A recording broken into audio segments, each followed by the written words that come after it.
আমার উযু হবে কিনা, গোসল হবে কিনা, নামাজ হবে কিনা।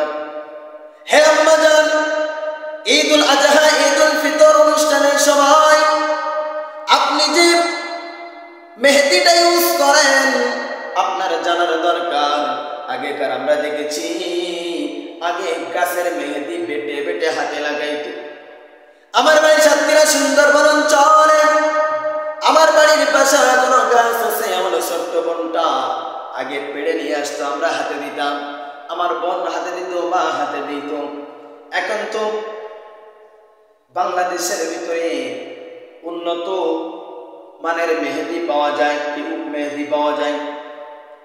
হ্যাঁ মা, আমি আপনাকে বলতেছি শোনেন, আপনি যে অবস্থায় থাকেন না কেন, আপনি হায়েজ না নিফাসের অবস্থায়, পিরিয়ডের অবস্থায় যদিও থাকেন, আপনি ব্যবহার করতে পারবেন, কোনো অসুবিধা নাই।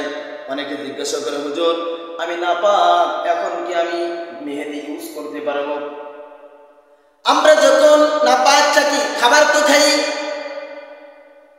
ঠিক তেমনি ভাবে আমি আপনি যদি নাপাক থাকি মেহেদি ইউজ করতে পারবো, কোনো অসুবিধা নাই। আম্মা জান, আপনি হাতে ব্যবহার করেন, পায়ে ব্যবহার করেন, কোনো অসুবিধা নাই।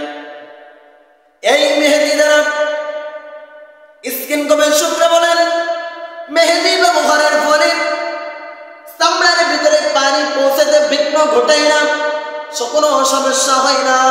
আমি আপনি যদি নাপাক অবস্থায় থাকি এরপরে ব্যবহার করতে পারবো। হাতে ব্যবহার করি, উযুর সমস্যা নেই, গোসলের সমস্যা নাই। পায়ে ব্যবহার করেন, হাতে ব্যবহার করেন, কোনো সমস্যা নাই।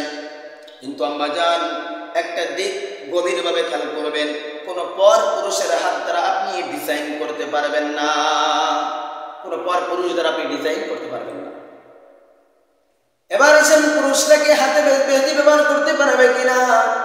পুরুষরা শুধুমাত্র খেজাবের ক্ষেত্রে ব্যবহার করতে পারবে, দাড়িতে ব্যবহার করতে পারবে, এছাড়া বিকল্প কোনো কারণে হাতে পায়ে ব্যবহার করতে পারবে না। এটা মহিলাদের জন্য সৌন্দর্য। এজন্য ঈদুল ফিতর, ঈদুল আজহার সময় আমার মায়েরা অধিকাংশ সময় তারা এই প্রশ্নগুলো করে আলোচনা শুনবেন, দেখবেন আল্লাহ আপনাকে কবুল করবে।